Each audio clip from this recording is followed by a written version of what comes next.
ಓಂ ಹೇಯತ್ವಾ ವಚನಾಚ್ಚ ಓಂ ತಮೇವೈಕಂ ಜಾನಥ ಆತ್ಮಾನ ಮನ್ಯಾವಾಚೋ ಮುಂಚಥಾಮೃತಸ್ಯ ಈಶ ಸೇತು.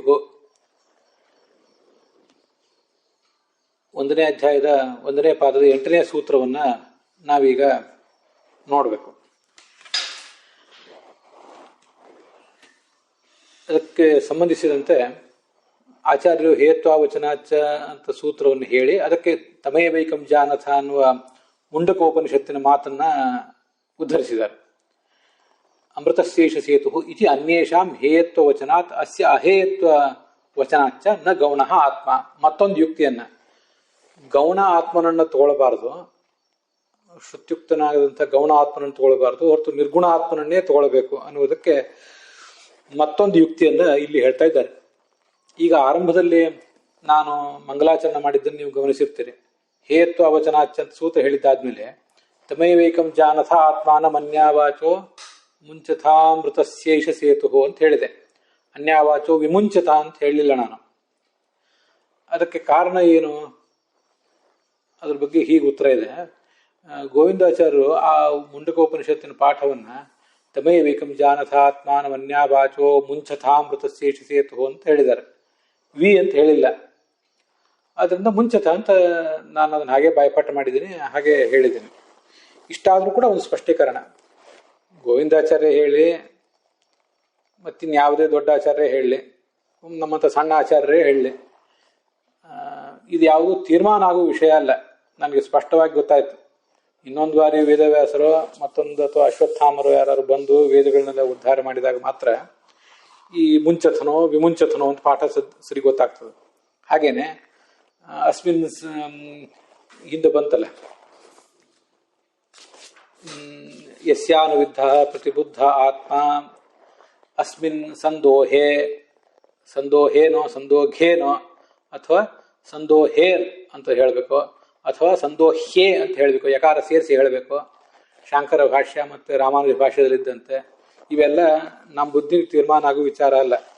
ಬಹಳ ಕಲಬೆರಕೆಗೆ ಒಳಗಾಗಿ ಹೋಗಿದೆ ಈಗಾಗಲೇ ಶಾಸ್ತ್ರ.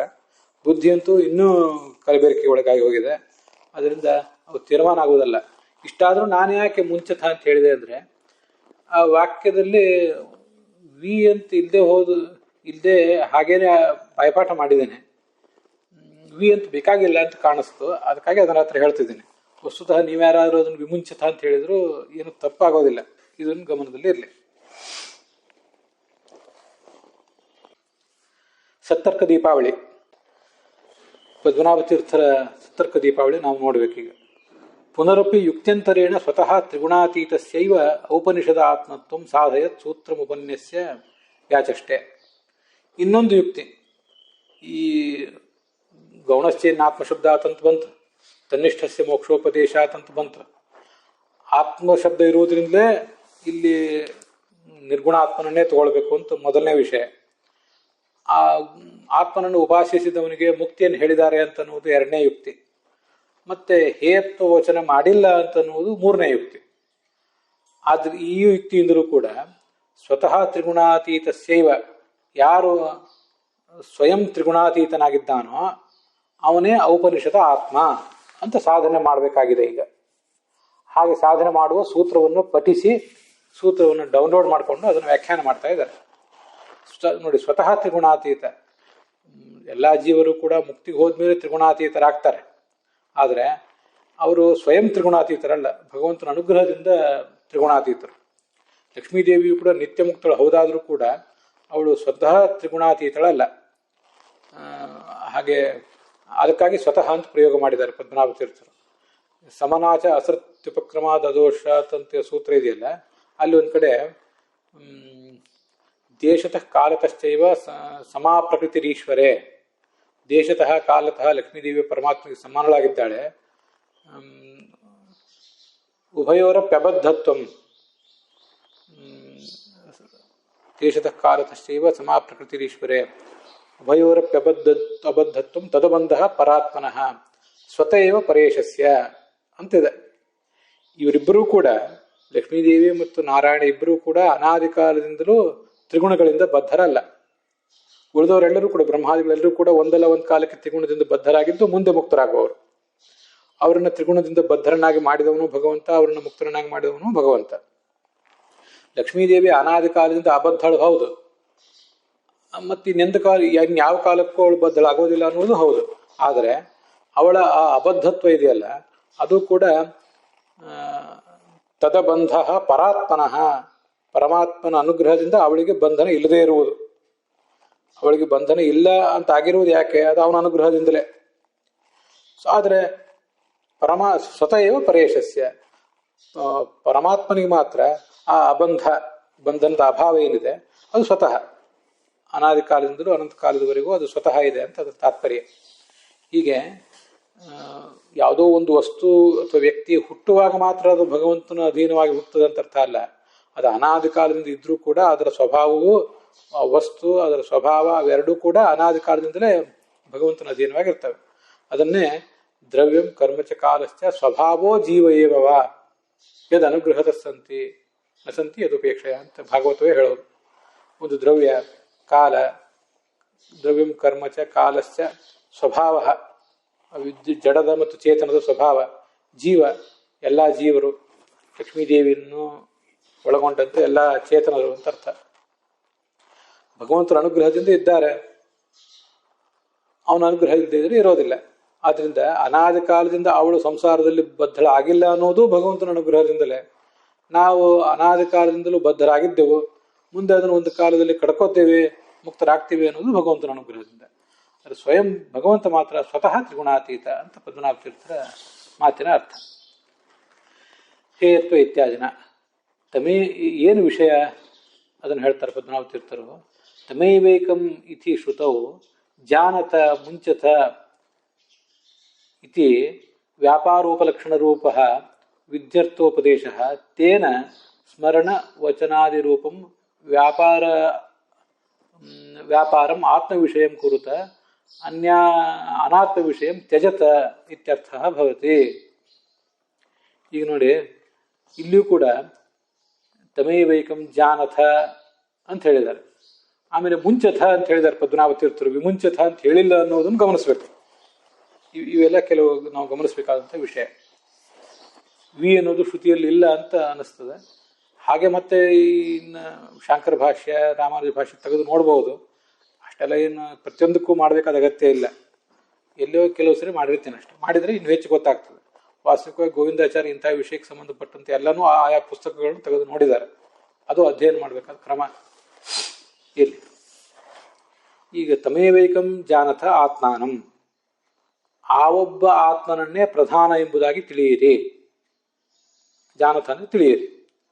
ಅನ್ಯಾವಾಚೋ ಮುಂಚಥ, ಉಳಿದ ಮಾತುಗಳನ್ನು, ಉಳಿದ ವ್ಯಕ್ತಿಗಳ ವಸ್ತುಗಳ ಕುರಿತಾದ ಮಾತುಗಳನ್ನು ಬಿಟ್ಬಿಡಿ. ಯಾಕೆ?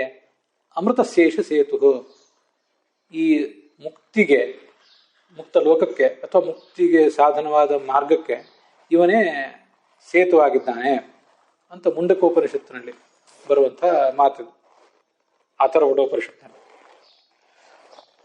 ಇತಿ ಅನ್ಯೇಷಾಂ ಹೇಯತ್ವ ವಚನಾತ್, ಭಾಷ್ಯದಲ್ಲಿ ನಾನು ಓದ್ತಾ ಇರೋದು.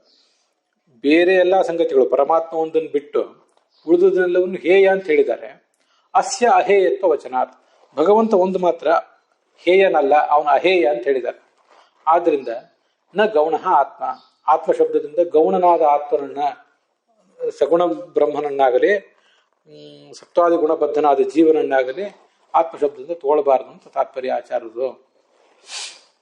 ಈ ಪದ್ಮನಾಭ ತೀರ್ಥ ವ್ಯಾಖ್ಯಾನದಲ್ಲಿ ಇನ್ನೊಮ್ಮೆ ನೋಡೋಣ. ತಮೇವೇಕಂ ಜಾನಥ ಇತಿ ಶ್ರುತವು, ಆ ಶ್ರುತಿಯಲ್ಲಿ ಎರಡು ವಿಧಿಲಿಂಗ ಲಕಾರಗಳಿವೆ. ವಿಧಿಲಿಂಗ ಲಕಾರ ಅಲ್ಲ, ಲೋಟ್ ಲಕಾರ. ಮುಂಚತ ಸರಿ. ಜಾನಥ ಮತ್ತು ಮುಂಚತ ಇವೆರಡು ಕೂಡ ಲೋಟ್ ಲಕಾರದ ಮಧ್ಯಮ ಪುರುಷದ, ಉತ್ತಮ ಪುರುಷದ ಮಾತುಗಳು. ಆ ಲೋಟ್ ಲಕಾರ ಮತ್ತೆ ವಿಧಿಲಿಂಗ ಲಕಾರ ಅವೆರಡೂ ಕೂಡ ವಿಧಿಯನ್ನೇ ಹೇಳ್ತವೆ. ನಮಗಿದು ಗೊತ್ತಿದೆ, ಹೀಗೆ ಮಾಡಬೇಕು, ಹೀಗೆ ಮಾಡಬಾರದು ಅನ್ನೋದನ್ನ ಹೇಳ್ತವೆ. ಈಗ ಜಾನಥ ಅಂದ್ರೆ ತಿಳಿಯಿರಿ ಅಂತ ಅರ್ಥ. ತಿಳಿಯಿರಿ ಅಂದ್ರೆ ಜ್ಞಾನವನ್ನು ವಿಧಾನ ಮಾಡುವುದು ಹೇಗೆ? ಪರಮಾತ್ಮನನ್ನು ತಿಳಿಯಿರಿ ಅಂದ್ರೆ ಪರಮಾತ್ಮನ ಜ್ಞಾನವನ್ನು ಪಡೆಯಿರಿ ಅಂತ ಹೇಳಿದರೆ ಪರಮಾತ್ಮನ ಜ್ಞಾನ ಎಲ್ಲಿಂದ ಬರಬೇಕು? ನಮ್ಮ ಪ್ರಯತ್ನದಿಂದ ಪರಮಾತ್ಮನ ಜ್ಞಾನದಿಂದ ಬರಬೇಕಷ್ಟೆ. ಹಾಗಾಗಿ ತಿಳಿಯಿರಿ ಅಂತ ವಿಧಾನ ಮಾಡುವುದಕ್ಕೆ ಅರ್ಥ ಏನು? ತಿಳಿಲಿಕ್ಕೆ ಬೇಕಾದ ಶ್ರವಣ ಮನನ ಧ್ಯಾನ ಇತ್ಯಾದಿಗಳನ್ನು ಮಾಡ್ರಿ ಅಂತ ಅರ್ಥ. ಹೀಗೆ ಅದನ್ನೆಲ್ಲ ಮಾಡಿದರೆ ನಿಮ್ಗೆ ತಿಳುವಳಿಕೆ ಬರ್ತದೆ ಅಂತ ಅರ್ಥ. ಆದ್ದರಿಂದ ಈ ಜಾನಥ ಮುಂಚಥ ಈ ಎರಡು ಕ್ರಿಯಾಪದಗಳಿವೆ ಅಲ್ಲ, ಅಲ್ಲಿ ವಿದ್ಯರ್ಥದ ಉಪದೇಶ ಇದೆ. ವಿಧಿಯ ಅರ್ಥವನ್ನ ಶ್ರುತಿ ಉಪದೇಶಿಸಿದೆ. ವಿಧಿ ಅಂದ್ರೆ ಹೀಗೆ ಮಾಡಬೇಕು, ಹೀಗೆ ಮಾಡಬಾರ್ದು ಅಂತ. ಅದು ಆ ವಿದ್ಯಾರ್ಥ ಏನನ್ನು ಒಳಗೊಂಡಿದೆ ಅಂದ್ರೆ ವ್ಯಾಪಾರ ಉಪಲಕ್ಷಣ. ನಾವು ಮಾಡಬೇಕಾದ ವ್ಯಾಪಾರವನ್ನ ಉಪಲಕ್ಷಣತೆಯ ಅದು ಹೇಳ್ತಾ ಇದೆ. ಅದು ಹೇಳ್ತಿರುವುದು ಜ್ಞಾನವನ್ನ, ಪರಮಾತ್ಮನ ಜ್ಞಾನವನ್ನು ಪಡೆಯಿರಿ, ಉಳಿದ ಜ್ಞಾನವನ್ನು ಬಿಡ್ರಿ ಅಂತ. ಅದು ಬಿಡುವುದು ಅಂದ್ರೆ ಪರಮಾತ್ಮನ ಜ್ಞಾನವನ್ನು ಪಡೆಯುವುದು ಅಂದ್ರೆ ಹಾಗಾದ್ರೆ ನೇರವಾಗಿ ಜ್ಞಾನವನ್ನೇ ಪಡೀಲಿಕ್ಕೆ ಬರೋದಿಲ್ಲ. ಅದಕ್ಕಾಗಿ ಸ್ಮರಣ ವಚನ ಶ್ರವಣಾದಿ ರೂಪಂ, ಅದನ್ನೇ ನಾನು ಶ್ರವಣ ಮನನ ಧ್ಯಾನ ಅಂತ ಹೀಗೆಲ್ಲ ಹೇಳಿದೆ. ಕೇಳಬೇಕು, ಕೇಳಿದ್ದನ್ನು ಸ್ಮರಣೆ ಮಾಡ್ಕೋಬೇಕು, ವಚನ ಇನ್ನೊಬ್ರಿಗೆ ಹೇಳಬೇಕು, ಹಾಡಬೇಕು, ಪ್ರವಚನ ಮಾಡಬೇಕು, ಹೀಗೆಲ್ಲ ಅರ್ಥ ಆಗಬೇಕು. ಪಾರಾಯಣ ಮಾಡಬೇಕು ಅಂತ ಹೀಗೆಲ್ಲ ಅರ್ಥ. ಹೀಗೆ ವಿಧಿಯ ಅರ್ಥ ಏನಿದೆಯಲ್ಲ ಅದು ಈ ವ್ಯಾಪಾರವನ್ನ ನಾವು ಮಾಡಬೇಕಾದಂಥ ಒಂದು ವ್ಯಾಪಾರವನ್ನ ಅದು ಉಪಲಕ್ಷಣತೆಯ ಹೇಳ್ತಾ ಇದೆ. ಆ ವ್ಯಾಪಾರವೇ ಸ್ಮರಣ ವಚನ ಶ್ರವಣ ಇತ್ಯಾದಿ ರೂಪ. ಈ ತೇನ ಸ್ಮರಣ ವಚನ ಶ್ರವಣಾದಿ ರೂಪಂ ವ್ಯಾಪಾರಂ, ಈ ಒಂದು ವ್ಯಾಪಾರ ಏನಿದೆ ಈ ವ್ಯಾಪಾರವನ್ನು ಆತ್ಮ ವಿಷಯವನ್ನಾಗಿ ಮಾಡಿರಿ. ಆತ್ಮನ ಕುರಿತಾಗಿ ಶ್ರವಣ ಮಾಡಿರಿ, ಆತ್ಮನ ಕುರಿತಾಗಿ ಸ್ಮರಿಸಿರಿ, ಅವನ ಕುರಿತಾದ ವಚನಗಳನ್ನೇ ನೀವು ಪಾರಾಯಣ ಮಾಡಿರಿ, ಪ್ರವಚನ ಮಾಡಿರಿ. ಅನಾತ್ಮ ವಿಷಯ ತ್ಯಜತ, ಅನಾತ್ಮ ಆ ಭಗವಂತನ ಭಿನ್ನವಾದ ಮಾತುಗಳನ್ನ, ಭಿನ್ನವಾದ ವ್ಯಕ್ತಿಗಳನ್ನ ಕುರಿತು ಹೇಳುವ ಮಾತುಗಳನ್ನು ತ್ಯಾಗ ಮಾಡಿರಿ ಅಂತ ಅರ್ಥ. ಈ ತ್ಯಜ ಇತಿ ಅರ್ಥ ಭವತಿ. ತತ್ರ ಅನಾತ್ಮ ತ್ರಿಗುಣಬದ್ಧ ಆತ್ಮಶಬ್ದೋಕ್ತಃ ಸ್ವತಃ ತ್ರಿಗುಣವರ್ಜಿತ ಯೋಗ್ಯತಾವಶೇತ್ ಸಿದ್ಧೇತ್. ಅಲ್ಲಿ ಏನು ಅರ್ಥ ಆಗ್ತದೆ ಹಾಗಾದ್ರೆ ಅಂದ್ರೆ ಇದೆಲ್ಲ ಅರ್ಥಾತ್ ನಾವು ಸಿದ್ಧ ಆಗ್ತದೆ ಅದನ್ನು ಆ ವಾಕ್ಯವನ್ನು ನೋಡಿದಾಗ. ಅನಾತ್ಮ ಏನಿದ್ದಾನೆ ಅವನು ತ್ರಿಗುಣಬದ್ಧ, ಆದರೆ ಆತ್ಮಶಬ್ದದಿಂದ ಮುಕ್ತನಾದವನು ಏನಿದ್ದಾನೆ ಅವನು ಮಾತ್ರ ಸ್ವತಃ ತ್ರಿಗುಣವರ್ಜಿತನಾದವನು ಅಂತ ಹೀಗೆ ಯೋಗ್ಯತಾವಶಾತ್ ಸಿದ್ಧ ಆಗ್ತದೆ. ಆತ್ಮನನ್ನು ತಿಳಿಯಿರಿ ಅಂತ ಹೇಳಿದ್ದಾರೆ, ಮತ್ತು ಅನಾತ್ಮನನ್ನು ಬಿಡ್ರಿ ಅಂತ ಹೇಳಿದ್ದಾರೆ. ಆದರೆ ಅನಾತ್ಮನನ್ನು ಬಿಡಬೇಕಾದ್ರೆ ಅವನಲ್ಲಿ ಏನು ಕಾರಣ ಇದೆ? ಅವನನ್ನ ಹಿಡೀಲಿಕ್ಕೆ ಬೇಕಾದ ಕಾರಣ ಇಲ್ಲ. ಆತ್ಮನನ್ನ ಹಿಡೀಲಿಕ್ಕೆ ಬೇಕಾದ ಕಾರಣ ಇದೆ, ಅವನನ್ನು ಹಿಡೀಲಿಕ್ಕೆ ಬೇಕಾದ ಕಾರಣ ಇಲ್ಲ ಅಂತ ಹೀಗೆ ಅದನ್ನು ಹೇಳಿದ್ದಾರೆ. ಹಿಂದೆ ಆತ್ಮಶಬ್ದದ ಅರ್ಥ ಬಂದಿದೆ. ಯೋ ಗುಣೈ ಸರ್ವತೋಹೀನ ಎಷ್ಟು ದೋಷ ವಿವರ್ಜಿತ ಅಂತ ಹೀಗೆಲ್ಲ ಹಿಂದೆ ಆತ್ಮಶಬ್ದದ ಅರ್ಥ ಬಂದಿದ್ದೇ ಇದೆ.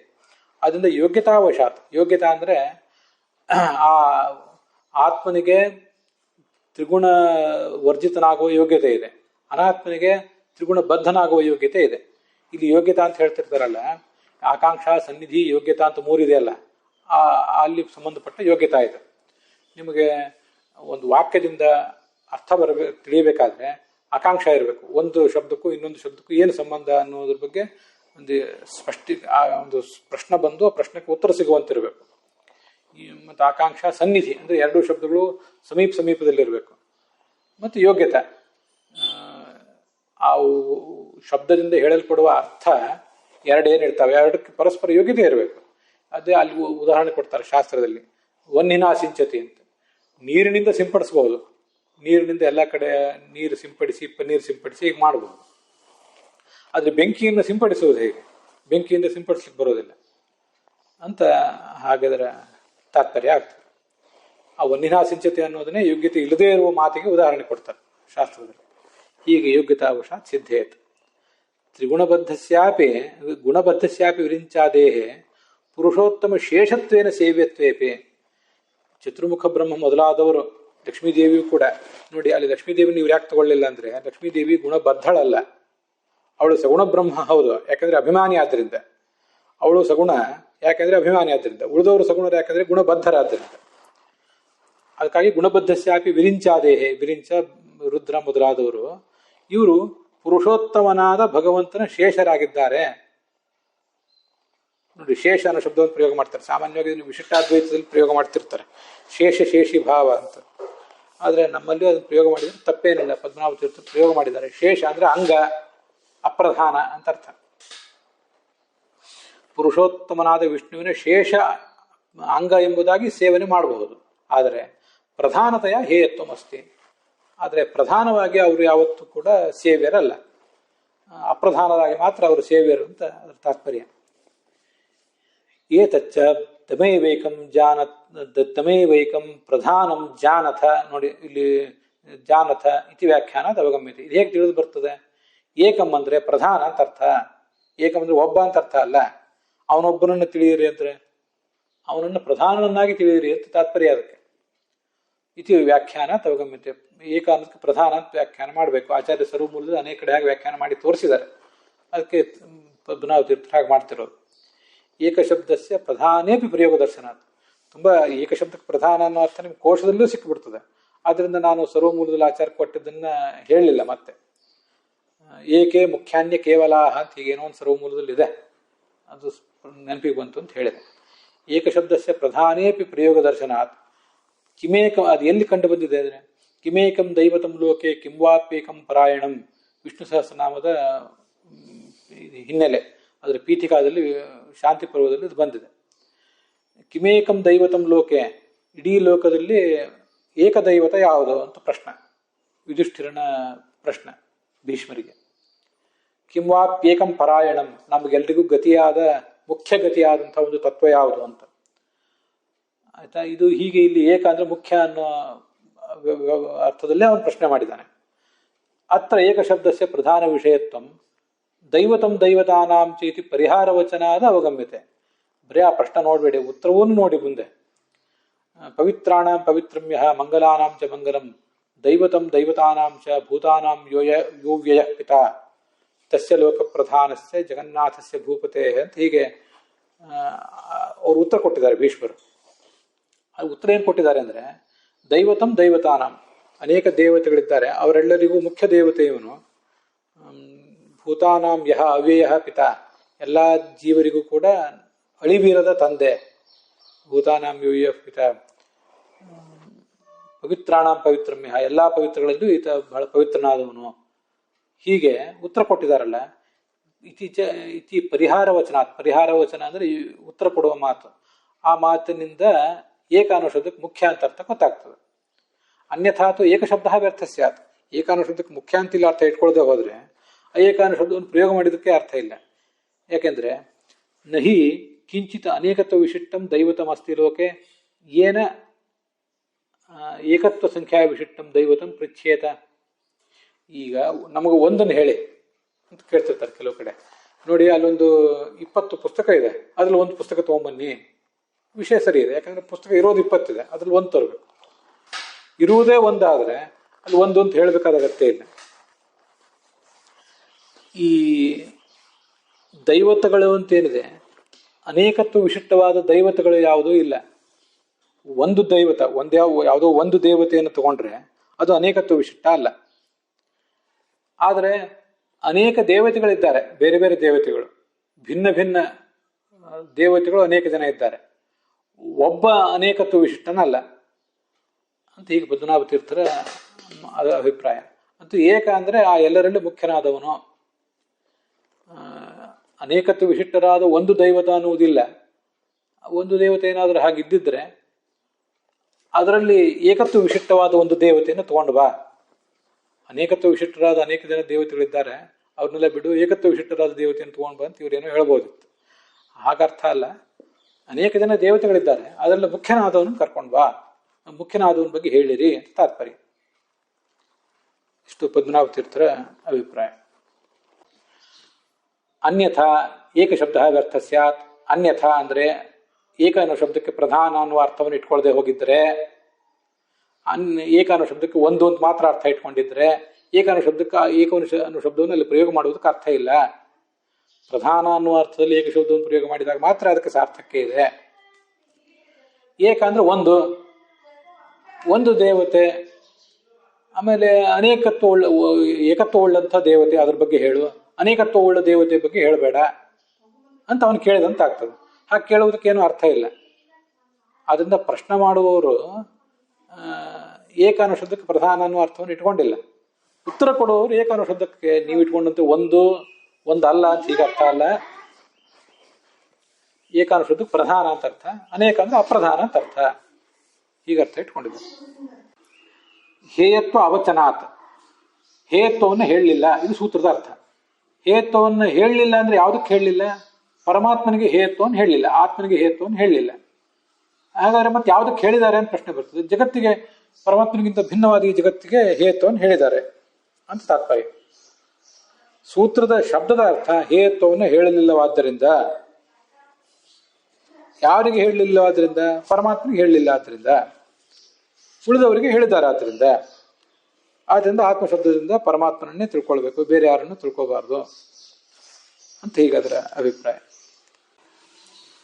ಅಲ್ಲಿಗೆ ಸತ್ತರ್ಕ ದೀಪಾವಳಿ ಪದ್ಮನಾಭ ತೀರ್ಥರ ಟೀಕಾ ಈ ಸೂತ್ರಕ್ಕೆ ಸಂಬಂಧಪಟ್ಟಂತೆ ಸಮಾಪ್ತ ಆಗಿದೆ.